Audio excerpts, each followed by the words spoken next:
Batay sa pag-aaral ng Global Information and Insights Company na TransUnion, 18% ng mga Pilipino ang nabiktima ng naturang suspected digital fraud attempts sa unang 6 na buwan ng taon. My goodness! Mantakin ninyo yan, bayan. Nangunang Pilipinas sa 19 na mga bansa na survey. Dahil po dito, ano kayong problema? Nasa linya si Mr. Ronald Gustilo, National Campaigner ng Digital Pinoy. Ginoong Gustilo, magandang umaga. This is Aljo Bendio sa ngalan ni Kong Erwin Tulfo. Sir, good morning. Magandang umaga po, Sir Aljo, at magandang umaga sa lahat ng ating... Ano po ang mga factor na kinoconsider po ng Digital Pinoy kung bakit ang lambot po ng mga ilong ng ating mga kababaeng Pilipino? Nahuhulog po dito sa mga scammer na ito na ito po sa modus na love scam. Alam niyo ho, napakatagal ng problema niyang love scam na yan, no? Kasi talagang ano ho ito playing into the emotion of a person, di ba? Ngayon, talaga ho, tingin ko tayong mga Pilipino embedded talaga sa atin yung pagiging mapagmahal, no? So talagang marami ho tayong mga kababayan na nabibiktima dito. At the same time, meron din kasi talaga tayo namang mga kababayan na ang tingin nila kapag nakapag-asawa sila ng AFAM o ng foreigner. Talagang kumbaga bukod sa pag-ibig, magandang lahi, di umano, kasama rin dyan yung pag-ahon sa buhay. Pero syempre, yan din ho yung nagiging dahilan kung bakit marami ho ang naloloko din. Ano bang modus na ginagawa ng mga love scammer na ito para maiwasan po mabiktima? Marami nakikinig ngayon sa atin. Opo, na potential ng mga biktima nito, Boss Ronald. Meron ho kasi talaga, alam nyo, napansin ho namin sa ngayon sa iba't ibang social media platforms, no? Meron ho talagang mga Facebook group na talagang na yung mga nandun ay actively naghahanap po ng mga AFAM o ng mga foreigner. So doon ho sila pumapasok para mambiktima, no? At magkabilaan yan, mga kababaihang Pilipina na naghahanap ng mga foreigner na mapapangasawa na nandun din yung mga Pilipinang manloloko at mga foreigner na biktima at manloloko din, no? So halo-halo sila diyan. At minsan diyan ako nagsisimula yung kanilang so mini-message ho sila, nagpo-post, nagko-comment doon sa mga post, tapos ayun na. Bibitagin ka na, hulog ka na sa patibong nila, may in love ka, tapos dahil na in love ka na, nagkaroon ka na ng emotional attachment, hihingan ka ng pera. Pagka naramdaman nung scammer na nahulog na yung loob mo, mag-uumpisa na yan, manghihingi ng pera, gusto kitang makita, kilala ko ito yung mo na nakita namin, kilala kailangan ko ng pambayad ngayon para doon sa agency. So, baka pwede mo akong padalhan. Hanggang dyan, hihingan ng pera hanggang sa masaid na yung ating yung biktima. Andiyan ba yun? Opo, okay. Sige, abiso na lang sir sa ating mga kababayan para maiwasan po natin na mabiktima po sila sa itong modus na love scam. Well, para sa ating mga kababayan, wala naman ho na magmahal, no? As long as kayo ho ay walang asawa, wala ho kayong pananagutan, pwede naman ho kayong umibig. Pero syempre, maging mapanuri tayo sa ating mga kinakausap, lalo sa social media, na siguraduhin ho natin, kilatisin ho nating maigi na bago ho tayo magbigay ng pera, alam ho nating una, totoo yung kausap natin, at pangalawa, hindi ho tayo lolokohin, no?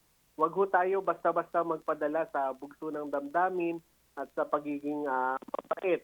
Magbibigay agad ng pera, minsan yung iba inuutang pa. No, huwag ho tayong umabot sa ganung punto. Lagi ho tayong maging mapagmatsyag at ang una ho nating intindihin ay yung kapakanan ho natin at hindi ho yung kapakanan nung di umano'y nagmamahal sa inyo na foreigner. Okay. Thank you so much, Sir Ronald Gustilo, National Campaigner ng Digital Pinoy. Thank you! Attorney, Maraming opo, salamat thank you po, din sir. No? Attorney Vanessa Asuncion naman, ang Executive Officer ng NBI Cybercrime. Magandang umaga, Attorney Asuncion. Good morning po, sir. Opo, marami na po tayong mga na-receive na mga complaint tungkol dito sa mga na biktima ng love scam sa Pilipinas. At mataas ba ang kaso nito ngayon talaga sa Pilipinas? So, mula po noon naman, sir, lagi tayong may mga nare-receive na love scam. Siguro po ang difference lang po ngayon, before po, usually ang involved female. Ngayon po, meron na po tayong mga male victims na nagko-complain dito. Meron din. May mail. Paano po sila na Yes, biktima? Hinututan din ng pera. Ganon din po, sir. Merong fake social media account na nagpo-portray ng isang magandang babae. Oho. And then, constantly po na magka-message sila, nagkakabuo sila ng emotional bond, and then po, manghihingi rin po ng pera sooner or later. Okay. So, yung mga babae naman po, ilang edad po usually ang nabibiktima po ng love scam? Ang usual po nating edad, nasa mga 30s and above po na single po or previously married or hiwalay po sa asawa. Sa lalaki naman, Same age range po tayo. Pero hindi po nawawala dito na meron po mga minor, mga bata, lower than 30 po na victims. Okay. Usually po kasi what they see, ang hinahanap po ng mga scammers natin, yung mga naghahanap po talaga ng pag-ibig. okay, sige. Opo, attorney, abiso na lang sa ating mga kababayan ng mga maaari mabiktima po ng love scam na ito. So for love scams po, we have to check yung usual red flags po natin. Unang-una po, unwillingness to meet in person. Yung pong nagbibigay sila ng excuses na overseas sila or serving in the military currently, mga ganun po. So if ayaw po talagang mag-video call or nagsisend lang po sila ng videos that could possibly be AI, red flag po yon. Next po is any request for financial help. So pag po meron na tayong karelasyon or kausap na hindi natin na-meet in person and then suddenly nagre-request ng financial help, medyo red flag din po ito, especially po for someone you haven't met po. Okay. Thank you, Attorney Vanessa Asuncion ng NBI. Thank you po, Good sir. morning. Police Lieutenant Wallen May Arancilio, ang PIO-PNP Anti-Cybercrime Group. Good morning po, Lieutenant Arancilio, ma'am. Good morning, sir, and good morning din po sa mga nakikinig at nanonood sa Punto Asintado. Sa PNP po, dumarami talaga po ang reklamo ng modus na love scam. Sila po yung nabiktima nito? Sir, sa katunayan po, ang naitala po ng PNP-ACG dito sa datos namin kumpara po last year ay bumaba. And ito po ay sa tulong ng media network dun sa cybercrime awareness campaign po natin sa patuloy na pag-educate ng mga kababayan natin. As a background lang po, ang ginagawa po dito sa modus ng love scam, ito po yung ugat ng parcel scam and investment scam na po na ginagamitan ng cryptocurrency. Ang nangyayari po dito, una po yung simpatya at loob ng mabibiktima nila. And sinasabi po na retired po sila army from other countries and meron po silang ipapadala na parcel and i-encourage na rin po sila sa victim nila na mag-invest dun sa cryptocurrency.